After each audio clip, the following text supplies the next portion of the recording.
Hey guys, it is cold in Massachusetts today. So we've got big scarf, big sweater, some real Olsen twin vibes today, frankly. Anyway, that's not what I hopped on live to talk about. What I hopped on live to talk about was getting testimonials. Testimonials are amazing for your website and your business. Inherently, whenever anybody has to hire anybody else, there's a little bit of a risk to it, right? You know, you can say that you're the best copywriter in the world and your portfolio can make it look like you're the best copywriter in the world, but they don't really know what it's like to work with you until they've worked with you. But a testimonial can make it that much easier to make the decision to work with you because you're showing that other people have worked with you and they have really loved working with you. So testimonials, very valuable. Now, how do you get them?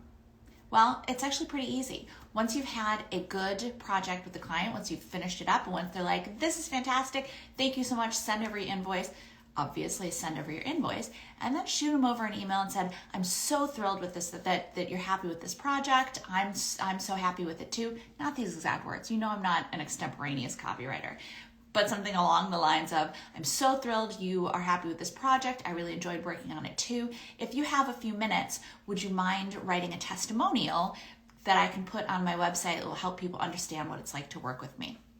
Now, here's the thing. Most people who even take the time to ask for testimonials stop there.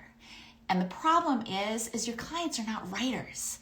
So, and they're often not marketers. So for them to come up with what they should say about you, they're usually happy to put together a testimonial, but for them to come up with what they should say about you, how they should say it, all that kind of stuff, ends up being a lot of work for them because they're not natural writers, and then maybe it takes them a while to do it, maybe they forget to do it, then they feel bad, and so they just never.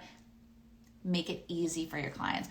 When you're asking them for the testimonial, give them a couple bullet points of things they could talk about. You know, say, if it helps, you could talk about what it was like to work with me, you could talk about the quality of the work, you could talk about, and give them a list of bullet points, 3 to 5, somewhere in there, just so you have things to pick and choose from, but things that you would love to see them highlight in the testimonial. And this is not at all, I know some people are like, ooh, isn't that being kind of rude? Not in the least bit. Again, your clients, you're asking them for a favor, and it takes a little bit of work for them to write this testimonial. So the easier you can make it for them, the better. And giving them those talking points makes it so much easier for them. Now, I would recommend switching up the talking points a little bit. You know, if there are key points from one project that you really would love a client to talk about, absolutely put those in your bullet points, but don't hesitate to make suggestions of things that they could talk about. You may even have some clients, quite frankly, that will say, you know what, can you just write it up for me and I'll take a look over it and then approve it, which is perfectly fine. As long as it's what they actually feel, then that's totally fine.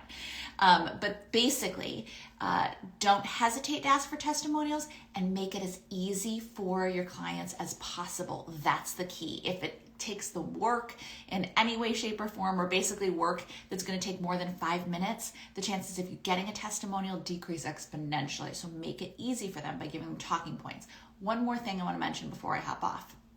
Some people are like, oh, all right, if I want to make this a part of every project, then I'm just going to automate an email that goes out.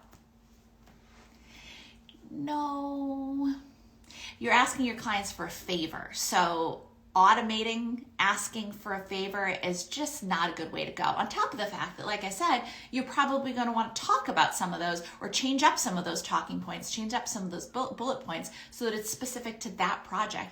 When you're asking for a favor, it should not be an automated email. It should be something heartfelt that you've taken the 2 minutes to write out and request yourself. Much better vibes, don't you think? Anyway, do not hesitate to ask for testimonials. They're crucial to your business, and clients who have been happy with your work will almost always, 99% of the time, be more than happy to put together a testimonial for you. So ask and make it easy for them. Okay, that's what I have for you today. I'm going to get back to bundling up because it's cold and turn on my space heater. Wherever you are, I hope you're staying cozy. Bye, everybody.